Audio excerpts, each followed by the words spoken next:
The black sedan cut through the rain-slicked streets of Manhattan like a blade through silk.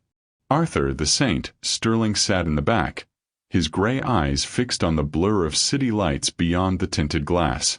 The territory dispute in Brooklyn had ended 3 days early, a minor miracle achieved through equal parts negotiation and the unspoken threat that hung around Arthur like cologne. He should have called ahead. Protocol demanded it. But tucked inside his overcoat was a stuffed rabbit with floppy ears and a pink bow. The one Cassie had pointed to in a shop window 3 weeks ago, her small finger pressed against the glass, her eyes wide with longing. Just Dad tonight, he murmured to himself. Not the saint. Not the man whose name made hardened criminals lower their eyes. Just a father coming home to his little girl. The elevator opened directly into the penthouse. Arthur stepped out and froze. The smell hit him first. Stale cigarette smoke. Spilled gin. The cheap, sour perfume of vice had no place in his home. His jaw tightened. The living room looked like a war zone. Champagne bottles lay scattered like fallen soldiers. Cigarette butts floated in crystal glasses worth more than most people's monthly rent. A woman's stiletto, not Vivian's size, poked out from beneath the Italian leather sofa. And there, sprawled across the velvet chaise like a broken marionette, was his wife. Vivian's designer dress was twisted, her blonde hair matted against her cheek. An empty bottle of Bordeaux dangled from her limp fingers. She didn't stir as Arthur's shadow fell across her. He didn't wake her. Something pulled him forward, a gravity stronger than rage, older than instinct. He moved through the debris, his polished shoes silent on the marble, and turned down the hallway toward the nursery. The door waited at the end of the corridor. And there, gleaming under the dim emergency lighting, was something that didn't belong. A steel latch. Industrial grade. Bolted to the outside of the frame. The kind used on warehouse freezers. On storage units. In places where you kept things, not people. Not children. Not his daughter. Arthur's blood turned to ice. He slid the latch open. The metal scraped, a sound like a scream. He pushed the door. The nursery was dark. Too dark. Cassie always slept with her night light, a small constellation projector that painted stars across her ceiling. But now there was nothing. Just the thick, suffocating black and the faint sound of labored breathing. Cassie. Arthur's voice cracked, something it hadn't done since he was a boy in his father's basement, learning lessons no child should learn. He fumbled for the light switch. The overhead fixture blazed to life. The room was a prison painted in pastel pink. The windows had been covered with blackout curtains, taped at the edges to seal out every sliver of light. The nightlight was unplugged and shoved into a corner. Empty juice boxes and cracker wrappers littered the floor. Food slipped under the door like supplies to an inmate. And there, in the small bed with the princess sheets, lay his daughter. Cassie was 5 years old. She had Arthur's gray eyes and her mother's golden curls. She was supposed to be fierce and curious and full of laughter. But the child in that bed was a ghost. Pale, still, her skin glistening with fever sweat. Daddy. The word was barely a whisper, scraped raw from a throat too dry. Arthur crossed the room in 2 strides. He sank to his knees beside the bed, his hands that had done terrible things, trembling as they touched her forehead. She was burning. I'm here, baby. Daddy's here. Cassie's glassy eyes struggled to focus. Her small fingers reached for him, weak and trembling, and clutched at his shirt. I don't like Mom's game, she whispered. Arthur's heart stopped. What game, sweetheart? What game? But Cassie's eyes were already fluttering closed, her grip loosening as she slipped back toward unconsciousness. Arthur gathered her into his arms. She weighed nothing, a bundle of bones and fever heat. He cradled her against his chest and stood, his mind racing through possibilities, each one darker than the last. He carried her out of the nursery, past the bolted door, and down the hallway where the stench of the party still hung thick. As he passed the living room, he glanced at Vivian. She hadn't moved, hadn't stirred. Her chest rose and fell with the slow, deep rhythm of chemical sleep. Something clicked in Arthur's mind. A cold, terrible clarity. This wasn't negligence. This was deliberate.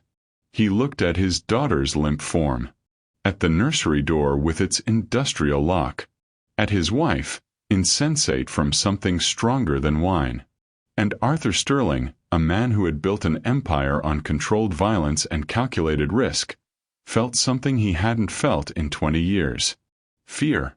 Arthur laid Cassie on the master bedroom chaise, as far from the contaminated living room as possible, and began to search.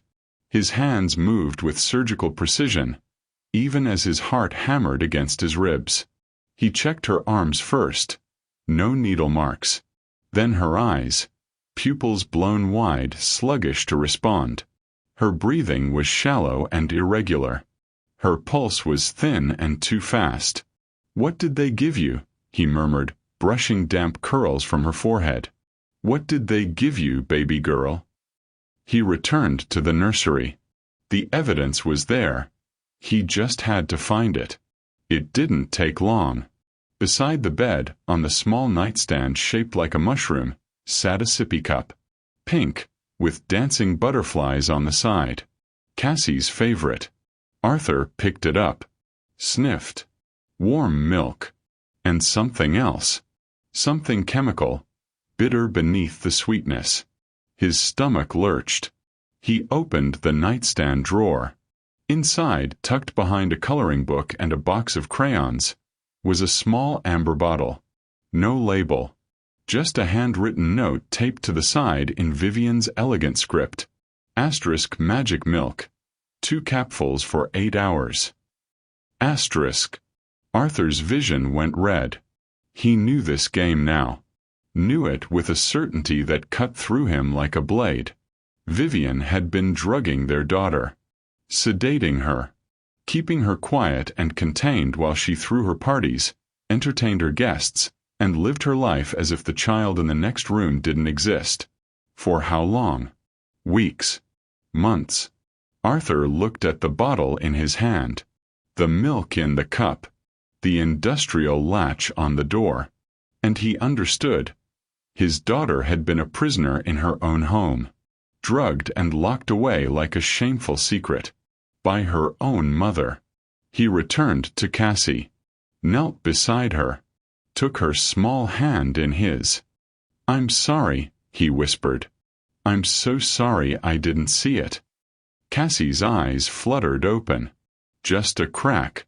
Just for a moment. "The milk makes me sleepy, Daddy." Her voice was a thread, barely there. "I don't want to be sleepy anymore." Then her eyes rolled back, and her body began to shake. Arthur had witnessed violence. Had ordered it. Had, in his younger years, delivered it with his own hands. But nothing, had prepared him for the sight of his daughter seizing in his arms. Her small body convulsed, rigid one moment and thrashing the next. Foam flecked at the corners of her lips. Her eyes showed only white. No. No, no, no. He grabbed his phone. His thumb hovered over the contact list. Marco, his personal physician, who asked no questions and kept no records. The underworld solution. The safe solution. But Marco was 40 minutes away. And Cassie was dying in his arms. Arthur made a choice. He dialed 911. 911, what is your emergency? My daughter, his voice broke. He forced it steadily. My daughter is seizing. She's 5 years old. I think she's been poisoned. I need an ambulance now. Sir, I need your address. He gave it. The penthouse address that half the NYPD would recognize. The address that would bring questions, investigations, and the kind of scrutiny that could unravel everything he built. He didn't care. Stay on the line, sir. Help is on the way. Can you tell me? She's been given sedatives. I don't know what kind or how much. I found a bottle, no label. She has a fever, she's barely responsive, and now she's seizing. Is she breathing? Arthur watched Cassie's chest. The convulsions had stopped, leaving her limp and terrifyingly still. Barely. Please, please hurry. The next 7 minutes were the longest of Arthur's life. He held Cassie against his chest, counting her breaths, willing each one to follow the last. He didn't move when the paramedics burst through the door. Didn't resist when they took her from his arms and strapped her to a stretcher. He followed them into the ambulance. Sat beside her as they worked. 4 lines, oxygen masks, and monitors that beeped and screamed. Sir, are you the father? Yes. Do you know what she ingested? He handed over the amber bottle, the sippy cup sealed in a plastic bag he'd grabbed from the kitchen. This. There may be more. I don't know how long it's been happening. The paramedic's face tightened. She looked at Cassie, then at Arthur, and he saw something shift in her eyes. A recognition of evil that transcended the usual emergencies. We'll get her through this, she said. But sir, someone's going to need to answer for this. Arthur looked at his daughter's pale face, at the tiny chest rising and falling beneath the oxygen mask. Yes, he said quietly. Someone will. The ICU smelled of antiseptic and despair. Arthur sat beside Cassie's bed, his hand wrapped around her small fingers, and waited. The machines beeped their steady rhythm. Tubes and wires connected his daughter to a dozen monitors, transforming her into something fragile and foreign. A child made of glass, hooked to the machines that kept her breathing. The doctor arrived just after dawn. Dr. Evelyn Thorne, a pediatric intensivist with kind eyes and a mouth set in a grim line. Mr. Sterling? Arthur stood. How is she? Dr. Thorne gestured for him to sit. She took the chair opposite, placing herself at his level, a gesture he recognized.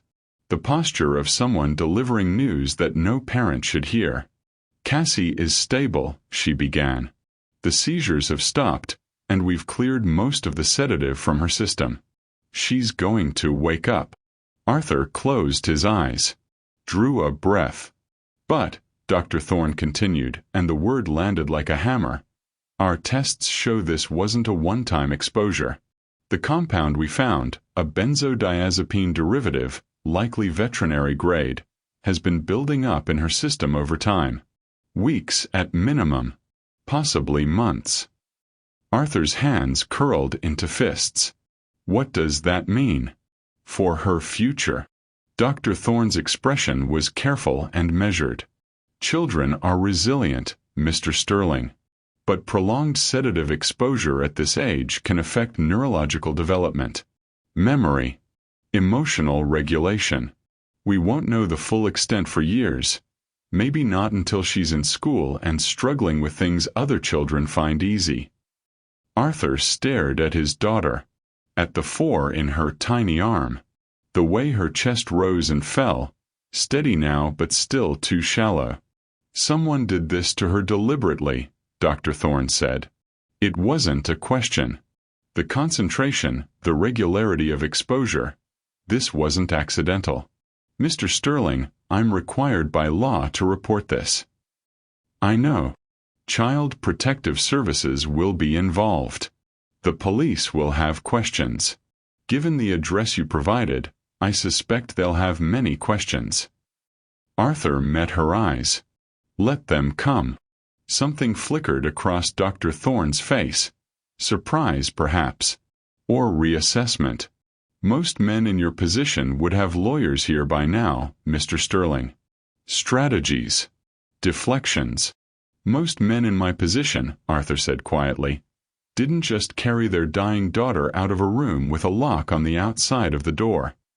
He turned back to Cassie, reached out and brushed a curl from her forehead. In that moment something shifted inside him. Something fundamental and irreversible. He had built his empire on a simple principle. Protect what is yours. Territories. Investments. Alliances. He had drawn lines in blood and defended them without mercy. But he had failed to protect the only thing that truly mattered. That ended now. Whoever had done this, whoever had turned his wife into an instrument of cruelty, whoever had provided the drugs, whoever had known and stayed silent, they would answer. Not with bullets. Not with the crude violence of the streets. With something far worse. The truth. How would you react if you discovered that the person you trusted most had been hurting your child? What would you sacrifice to protect the ones you love? Stay with us. Arthur's fight for justice is just beginning.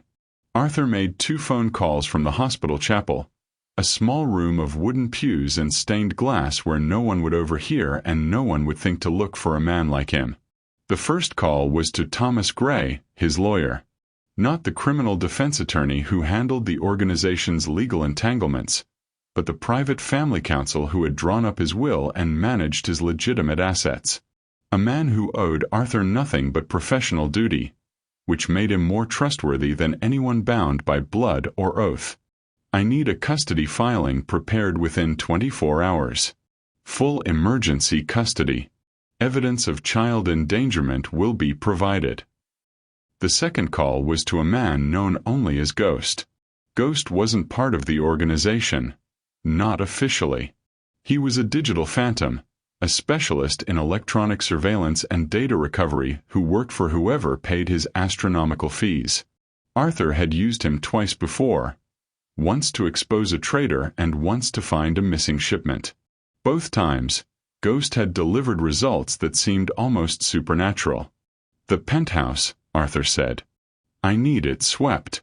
Every hidden camera, every recording device, every byte of data from every phone and computer in that building. I need to know what happened in my home while I was away. Looking for anything specific? Arthur thought of Vivian, of the bottle labeled magic milk, of the industrial latch and the blackout curtains and the food wrappers slipped under a locked door. Everything, he said. I need to see everything. I'll have a team there within the hour. The wife. Still unconscious. She won't wake until evening, maybe later. She had help getting that intoxicated. A pause. You think she wasn't alone in this? I think, Arthur said slowly, that my wife isn't clever enough to source veterinary-grade sedatives on her own. Someone's been helping her. Someone close. I'll find them. Arthur ended the call. He sat in the chapel silence, surrounded by symbols of faith and forgiveness, and felt neither. He thought about Victor. Victor Kane had been his head of security for 6 years. A former military contractor with a spotless record and an unshakable demeanor. Arthur had trusted him with his life, and more importantly, with his family's safety when business took him away from home. Victor knew the penthouse better than anyone except Arthur himself. He had access to every room, every system, and every schedule. If someone had installed a latch on Cassie's door, Victor would have known. If strange guests had been coming and going during Arthur's absences, Victor would have seen. And yet Victor had said nothing. The suspicion was faint, a whisper, not a shout. But Arthur had built an empire by listening to whispers. He returned to Cassie's bedside. The machines beeped their steady rhythm. The nurses moved through their rounds, professional and kind, treating Arthur with the same deference they'd show any frightened father. They didn't know who he was, what he was. In here, he was simply a man keeping vigil over his daughter, praying for her to open her eyes. Arthur watched Cassie sleep and waited for Ghost to call. The call came at 3 a.m. Arthur stepped into the hallway, phone pressed to his ear, and listened as Ghost's flat, mechanical voice delivered the evidence that would destroy his marriage, and quite possibly his second in command. We found a nanny cam. hidden inside a stuffed bear on the nursery shelf. Factory installed, streaming to an encrypted cloud server. The wife didn't know about it. Arthur's eyes closed. Who put it there? You did.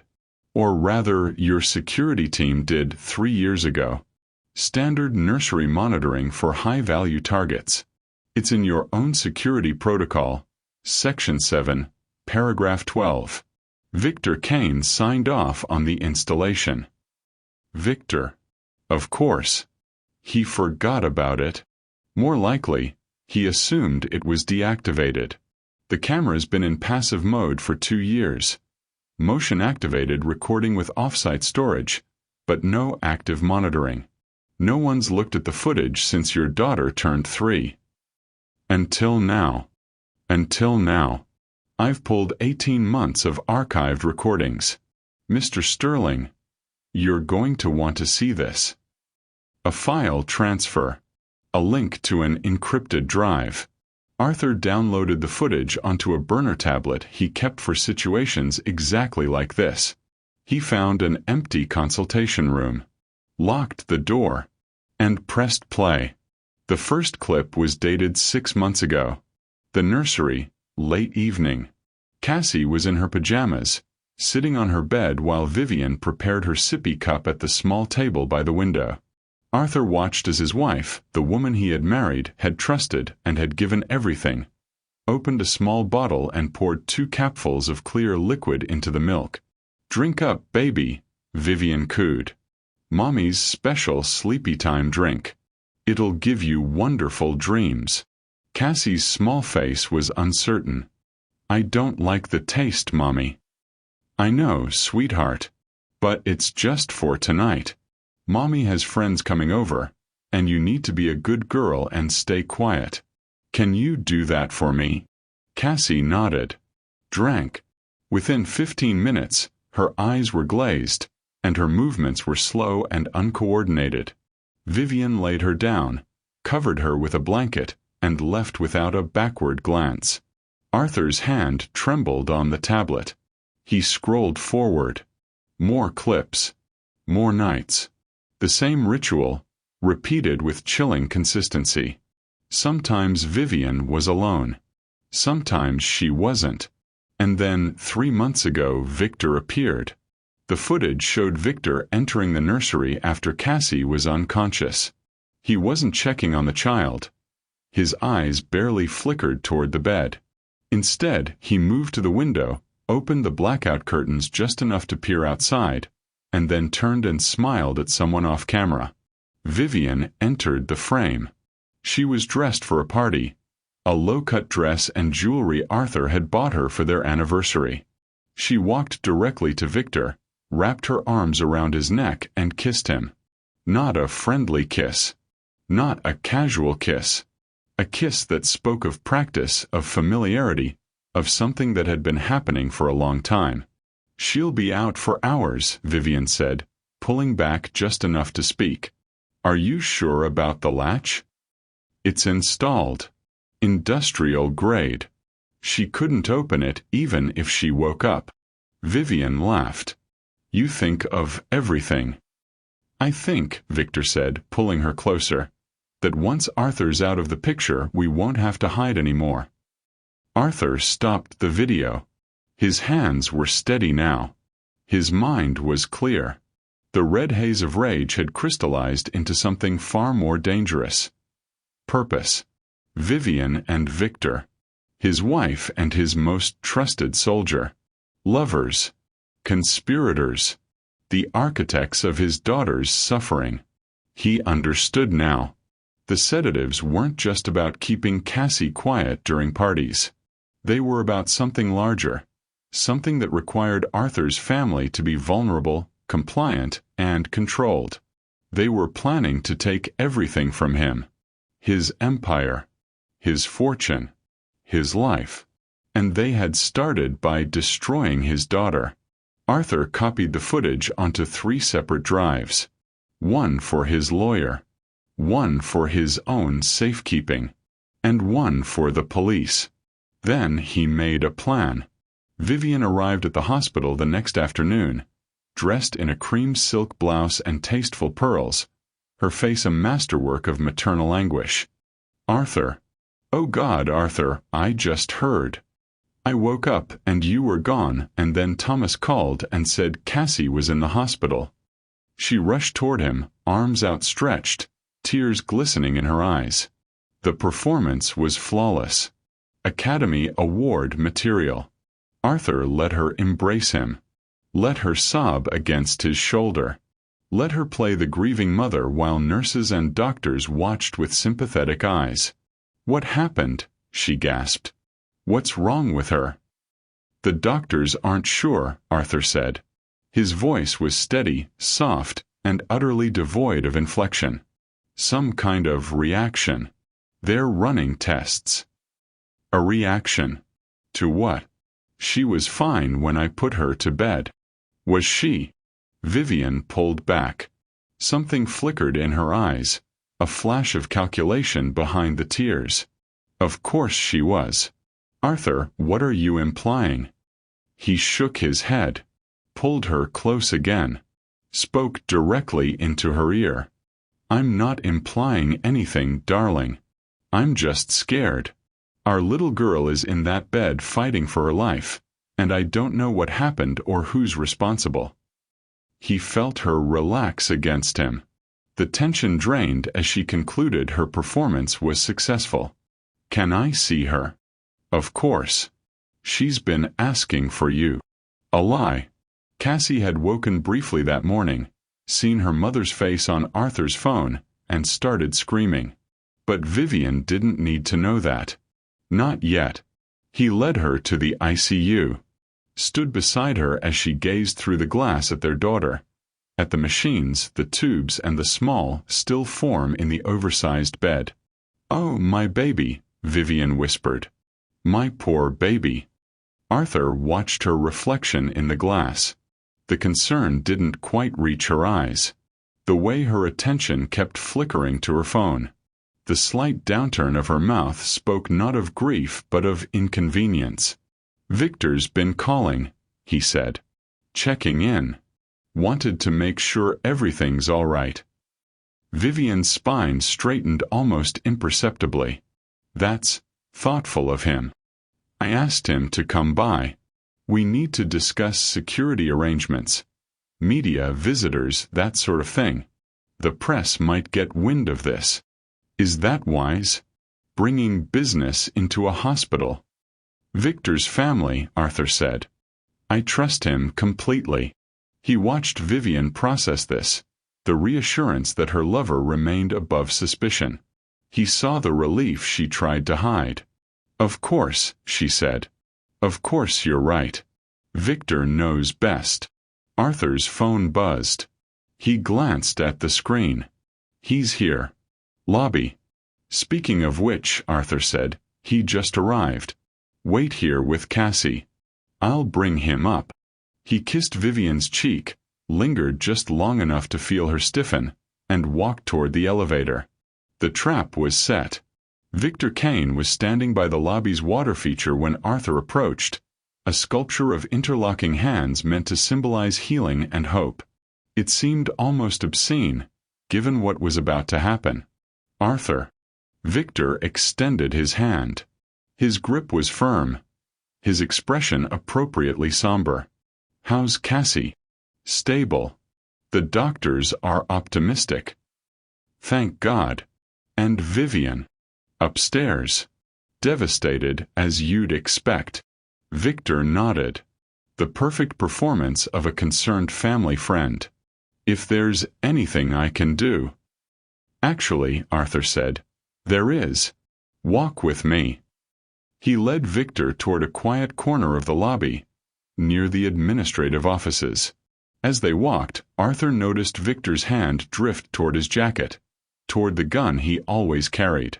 Old habits. Smart habits. But useless against what was coming. "I found something," Arthur said. "In the penthouse. When I was searching for clues about what happened to Cassie." Victor's stride didn't falter. "Oh. A camera." hidden in a stuffed bear in the nursery. You signed off on the installation, remember? Section 7, paragraph 12. Now Victor's step did hesitate. Just for a moment. Just enough. Arthur, The footage is remarkable, Victor. 18 months of crystal clear video. Every time my wife drugged our daughter. Every time you helped her. Arthur stopped walking, turned to face the man who had sworn to protect him. Every kiss. Every whispered plan. Every conversation about what happens once I'm out of the picture. Victor's hand moved toward his gun. I wouldn't, Arthur said quietly. Victor followed his gaze. Across the lobby, 3 men in plain clothes stood at strategic positions. Watching, waiting. NYPD detectives, though they looked like hospital visitors. Arthur had made a call. Provided evidence. Requested a quiet, public arrest rather than the chaos of a raid. The footage is already with the authorities, Arthur continued. Child endangerment. Conspiracy to commit assault. And given some of the things you discussed on camera about my removal, attempted murder charges are likely. Victor's face had gone pale. Arthur, wait. We can discuss this. We're past discussion, Victor. You helped her drug my daughter. You locked her in her room like an animal. You stood in my home, ate at my table, and plotted to destroy my family. It wasn't supposed to go this far. The drugs, Vivian said they were safe. She said. She lied. The way you both lied. Arthur's voice was ice. Cassie may have permanent neurological damage. My 5-year-old daughter may struggle to learn, to remember, and to control her emotions, for the rest of her life. Because you wanted my empire and my wife. The detectives were moving now. Crossing the lobby. Hands visible, approaching with professional calm. Victor Kane. The lead detective spoke clearly, loud enough for the witnesses. You're under arrest for child endangerment, conspiracy to administer a toxic substance, and conspiracy to commit murder. You have the right to remain silent. Arthur stepped back as they cuffed him, watched as Victor, his trusted soldier, his brother in arms, was led toward the exit in full view of doctors, nurses, patients, and visitors. The lobby had gone quiet. Everyone was watching. Good. Let them see. Arthur turned and walked back toward the elevator. Upstairs, in the ICU, Vivian was waiting. She'd have seen the commotion on her phone by now. The texts, the alerts, the dawning realization that everything had fallen apart. He found her in the hallway outside Cassie's room, her face white, her hands trembling. Arthur, please, I can explain. No, he said. You can't. The second team of detectives emerged from the stairwell. They'd been waiting for his signal. Vivian Sterling? The female detective's voice was calm but firm. You're under arrest for child abuse, administering a noxious substance to a minor, and conspiracy to commit murder. Vivian's performance finally cracked. The mask of the loving mother shattered into something ugly and desperate. You can't do this. Do you know who I am? Do you know who he is? I know exactly who he is, ma'am, the detective said. He's the man who called us. The man who provided the evidence that will put you away for a very long time. Arthur watched as they led her away. She screamed his name, cursed him, threatened him with lawyers, with exposure, with the destruction of everything he'd built. He didn't respond. Instead, he turned and walked back into Cassie's room, sat beside her bed, took her hand in his, and for the first time in 20 years, Arthur the Saint Sterling wept. If you're feeling moved by Arthur's choice to sacrifice everything, his power, his pride, his position, for the chance to save his daughter, please subscribe to our channel. More stories of justice and redemption are coming. 3 months later, Arthur stood on the porch of a farmhouse in Vermont, watching the sunrise paint the mountains gold and pink. The air smelled of pine and morning dew and the faint sweetness of the apple orchard that stretched behind the house. No cigarette smoke. No expensive perfume. No artificial anything. Just clean air. Open space. And silence. The liquidation had taken weeks. Every territory, every business, every connection. Sold, transferred, or dissolved. Arthur had met with the other families personally, explaining his retirement in terms they understood. Blood debts paid, obligations honored, and a clean break with no loose ends. Some had been skeptical. A few had been hostile. But Arthur had spent 20 years building a reputation, and that reputation included a simple truth. The saint kept his word. When he said he was done, he was done. The trial would come eventually. Vivian and Victor were both in custody, denied bail, and facing charges that would keep them locked away for decades. Arthur's testimony would be required, and with it would come exposure. The careful fiction of his legitimate business career stripped away, his true nature revealed to judges and juries and the public at large. He didn't care anymore. Thomas Gray had already prepared the documents. A full cooperation agreement with federal prosecutors. Arthur would provide information, names, and connections. Enough to dismantle operations in 3 states. In exchange, immunity. A new identity if he wanted it. The chance to disappear completely. But Arthur didn't want to disappear. He wanted to be found, by one person at least. The screen door creaked behind him. Small footsteps crossed the porch. And then a warm weight settled against his leg as Cassie wrapped her arms around him. "Good morning, Daddy." "Good morning, sweetheart." He scooped her up and settled her on his hip. She was heavier now. 3 months of proper food, proper rest, and proper love had begun to restore what had been stolen from her. "Did you sleep well?" "I dreamed about the chickens again." "Good dream or bad dream?" "Good dream." They were wearing hats. Arthur smiled, a real smile, the kind that had been impossible for so long. "We should get them some hats, then. What do you think? Little cowboy hats." Cassie giggled. The sound was bright and pure and utterly unshadowed. The neurologist's latest assessment had been cautiously optimistic. Children were resilient, Dr. Thorne had said. Early intervention, a stable environment, and consistent love. These were the foundations of recovery. Cassie might face challenges as she grows. Might need extra help in school and extra patience with her emotions. But she was young enough, and the damage had been caught early enough, that a full life remained possible. Not just possible. Probable. Arthur carried his daughter across the porch, down the steps, and into the dew-wet grass of their new front yard. She squealed as the cold water touched her bare feet, clinging tighter to his neck. "Daddy, it's cold." "That's what morning feels like, baby girl. Real morning. Not a city morning." He set her down at the edge of the orchard, where the first apple trees stood waiting. Cassie looked up at the branches, at the early buds just beginning to form, and her face filled with wonder. "Will there be apples?" "In the fall. Red ones. You can help me pick them. And we can make pie. All the pie you want."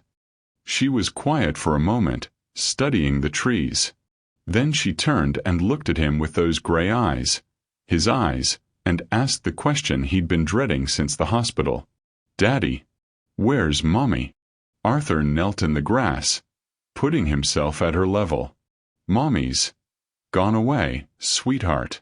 She did some things that weren't okay, and now she has to stay somewhere else for a long time." "Because of the magic milk?" He nodded, swallowed past the thickness in his throat. "Because of the magic milk. And because she didn't take care of you the way mommies are supposed to." Cassie considered this. Her small face was serious, thoughtful. Too thoughtful for a 5-year-old. But then her expression cleared, and she nodded. Okay. Okay. Okay. She reached out and touched his cheek. I'm glad you came home early, Daddy. I'm glad we live here now. Arthur gathered her into his arms, held her tight against his chest, feeling her heart beat against his, feeling the warmth of her small body and the absolute trust in her embrace. Me too, baby girl. Me too. They stayed like that as the sun climbed higher, painting the world in shades of gold.